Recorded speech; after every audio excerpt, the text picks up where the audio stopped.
ঠিক আছে ঠিক আছে, এসব চাপা পড়া ব্যথার কথা তো বলতে নেই।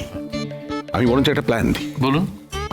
এবার থেকে কুর্চি যখন আসবে তুমি ওর সঙ্গে সঙ্গে চলে এসো, আর যতদিন কুর্চি এখানে থাকবে ততদিন তুমি ওর সঙ্গে এখানেই থাকো। হ্যাঁ গো, অন্তত সপ্তাহে 1-2 দিন তো তোমরা থেকে যাও, তাহলে কি যে আনন্দ হবে। আমার তো কোনো আপত্তিই নেই। আমাদের বাড়িটা কিন্তু একদম ঝলমল করছে বলো। তাহলে বর্ষা বুঝতে পারছো সবাই মিলে একসঙ্গে থাকার আনন্দটা কি? বুঝতে পারছি না আবার? নিশ্চয়ই বুঝতে পারছি, 100 বার বুঝতে পারছি, হাড়ে হাড়ে বুঝতে পারছি।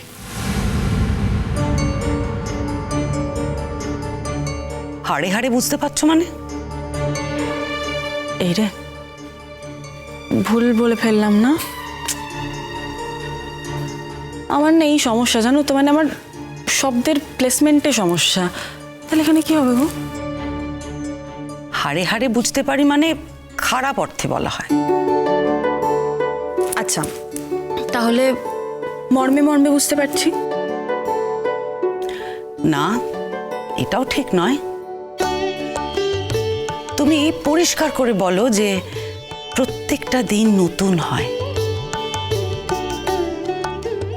এত হুল্লোড়, এত আনন্দ, এরকম ভাবে থাকা, এটাকেই তো বেঁচে থাকা বলে। এভাবেই তো বাঁচা হয়, এভাবেই তো থাকতে হয়।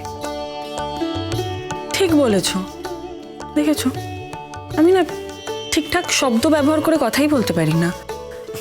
কত কি শেখার বাকি। বর্ষা, শেখার কিন্তু কোনো শেষ নেই, আর তাতে কোনো অসুবিধাও নেই।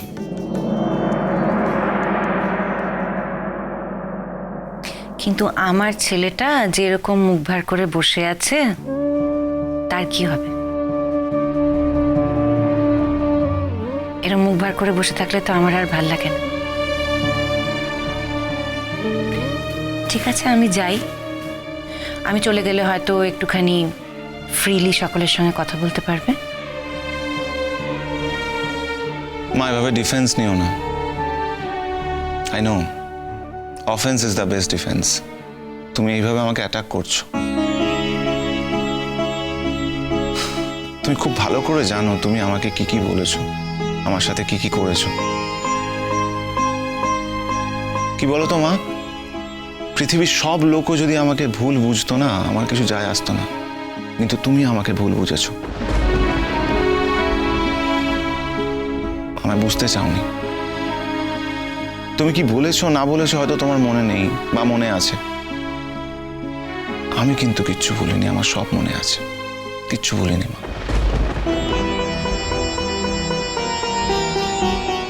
তুমি এখনো রাগ করে থাকবে? আশ্চর্য তো। এটা রাগ নয় মিটিল, তোর জীবনে এরকম ঘটনা ঘটলে তুই বুঝতে পারতিস। আমি জানি এই কথাটা তুমি সারা জীবন বলবে। যেটা নিয়ে তোমার খারাপ লেগেছে সেটা নিয়ে তুমি সারা জীবন কথা শোনাবে, কিন্তু আজকের রাতটা অন্তত থাক।